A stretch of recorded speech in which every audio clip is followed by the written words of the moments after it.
Welcome back to Time by the Tent. I'm Joey Baird. I'm Holly Baird. And we're going to discuss some first aid at your campsite and or on the hiking trail or on the property that you visit on a weekly basis. We're not going to get in graphic detail here, but there are some things here in which you may not be aware of or just need a refresher on. Right. So first aid is important, and you might think, I'm just going for a mile hike, and this trail's not that long. What can go wrong? And that's when you made the first mistake, because you know how Murphy's Law is. Well, there was a weather. This show originates out of the Milwaukee area. There was a weatherman that said, "Be prepared, not scared." Yeah. Yes. So that's important, and you don't have to carry this huge plastic or metal or whatever first aid kit in your backpack. You can carry just a few items, and then you'll be a little bit prepared, and hopefully items that maybe you don't have to use, but at least they're there and will give you peace of mind, and you know you're ready, especially if you're hiking with children. And I'm sure there's other things to consider with pets, but definitely with just humans in general, you never know. There could be anything from, I don't know, a stick that stuck out of the side of the trail and all of a sudden now you're scratched up and bleeding, to maybe you misjudged stepping over a root and you've fallen and you skinned your knees or something. You want to keep that in mind, that this can happen, and it's a lot more comfortable and you're able to finish the hike with more ease if you have the proper things with you. Well, whenever we started camping again last summer, one of the first things that I purchased to put in the tent, we've got a 10 by 12 wall tent with pockets that hang on the front, inside of the front, is eye cleaner, because there's nothing more uncomfortable than sitting by the fire and getting something in your eye and ruining a camping trip than having a dust particle or something in your eye. So we've got it, but we've never needed to use it, but we have it. I don't remember the eye cleaner. Okay, well, I would have got it prepared for you if you had needed it. Where is it right now? In our camping stuff? It's in the camping stuff, yes. All right, so eye cleaner, that's a good idea. That's a good one. Tweezers would be another one. Tweezers, yeah. And a needle. So we're going to talk about a basic, like, hiking first aid kit, and Now, here's the question here. Do you need to go purchase a first aid kit that's $60 or $80 or $150? No. Now, if you are a person that you're like, I just don't want to think about it and I want a complete kit. They're out there. Yeah, they're out there.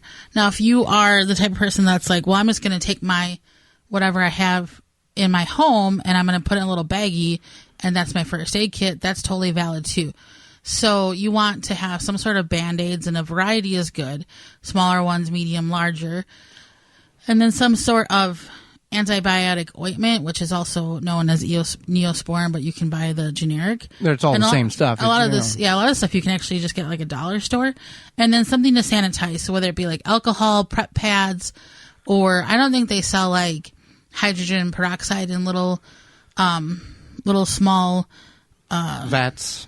Yeah, or whatever. But those little alcohol prep pads are convenient. Eventually you might have to make sure that they're not dried out, because they will dry out eventually. But so just keep an eye on those. And then something like gauze to wrap something. Say you have a larger wound, you can use gauze to wrap it. And then also maybe an ace bandage, where if somebody were to fall and you had to create some sort of splint situation, you have that too. Right. And they do have travel size hydrogen peroxide. So they do have smaller bottles of that in which you could. But you might not want to carry the bottle. 8 fluid ounces. Right. Yeah, that's a pretty significant size if you're trying to go on light. Right. Because you already might have like a jacket or something in your pack, and then water, and then a snack, and then all of a sudden now you have this first aid kit. You might not want all of that. So that's why those alcohol prep pads are definitely convenient. All right. So then to add to that, if you're going to take a longer hike, you definitely want some sort of snack, and that's not necessarily first aid. It's just smart. And then matches are good to have just in case. An ace bandage, which I had mentioned in the initial kit, but maybe you don't need that. That's nice to have on. One of those ice packs that you just hit, you burst the little thing inside, it turns into an ice pack. and then an emergency blanket. Well, they've got, you talk about matches. Matches get wet. There are different ways to waterproof matches. The United States the people who do the wood, Forestry Service, they have a way of weatherproofing matches. There's some ways of doing that. You can put it in a zip tie bag too. The flint rods, the fire starting, the magnesium things. Okay, that's fine, but it seems like unless the conditions are perfect and you have the right tinder, a match is going to be much, much easier. Right. Or just a Zippo lighter, $20. If you're not a smoker, I've always been told Zippos are the ones with the closing top on. Right. Is the way to go. Right. So then, as Joey had mentioned, a tweezers. And then a needle. A good tweezers. A good tweezers and the needle. Yeah, don't take like your old random bathroom I won't tweezers. need these. Yeah. And then something, again, an ace bandage, something if you need to create a splint. They do have Band-Aids now that you put like on each side of the cut, and then there's like metal or like plastic pieces where you pull, and it's like a zip tie. It will kind of close that wound back up. Yeah, tighten that wound back up. I don't know how effective that is. If things are that bad, I don't know if first aid is really what you need, where you should be looking for additional help. Sometimes you need to get to safety. Right. Yeah. So that's a good thing to have. And this is good, this first aid kit, whether you camp on a weekly basis or you hike on a weekly basis or you have a property in which you go and visit in your cabin or you have a tent set up that you go and visit on almost a semi-regular basis. To have that in all of those places is good. It's like a fire extinguisher. Have it and never need it. Right. And another thing. And these things do expire. Absolutely. And that's another thing to keep in mind is that things do dry out, they expire, etc. 7 years old. I doubt that this is going to work, and I need it. It's good to keep in mind. If you put all this stuff in a little plastic bag, you put the date on there that you assembled all of this stuff or purchased it or whatever. Especially things like ointments, they're not necessarily going to hurt you if you use them past the date, but the effectiveness of it is possibly going to go downhill. Now, if you need things for your own personal health, whether that be some sort of medication or inhaler or for your children or your dog or whoever, you want to make sure you have that there too. I know even just when I travel myself, I take an extra day or two of medication with me just in case.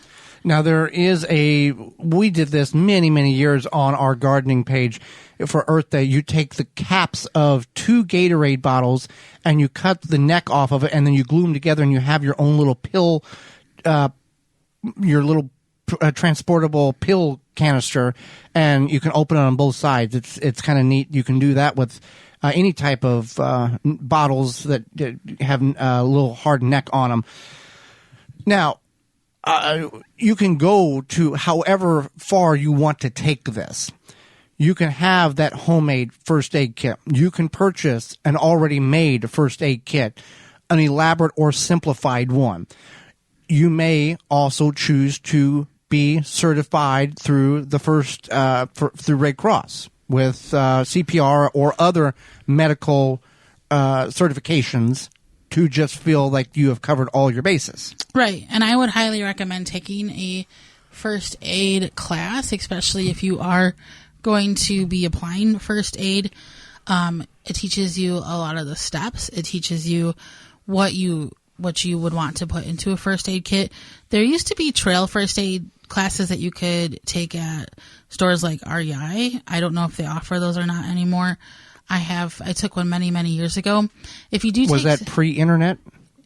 It was kind of pre-internet. Or has a lot of that stuff transferred over to online or in videos now, where you don't have to go to that class. You can just follow what you can gather the items, even though you're not going to be quote unquote certified. It wasn't pre-internet. It was more like social media, and definitely like Zoom and probably Skype. It was But yeah, that's an option. And then also, if you do take CPR, I would highly recommend, if you think you're ever going to have to do CPR on a stranger or somebody you don't know, they do sell CPR masks that are fairly cheap, and that way you're not getting their germs. Contaminating. Right, contaminating. Yeah. And the other thing is that even if you have this knowledge, say somebody did need CPR and you're like, I don't want to save this person for whatever reason. Like, what is this, Seinfeld? No, I'm just saying, like, maybe you're just like, I don't feel comfortable with my CPR skills or whatever, and I might injure this person or cause more issue. The biggest thing is just to make sure that somebody's contacted the emergency services. Right. Yeah. So, something that we all need to be aware of, first aid in the campsite, on the hiking trail, on your property, in your car.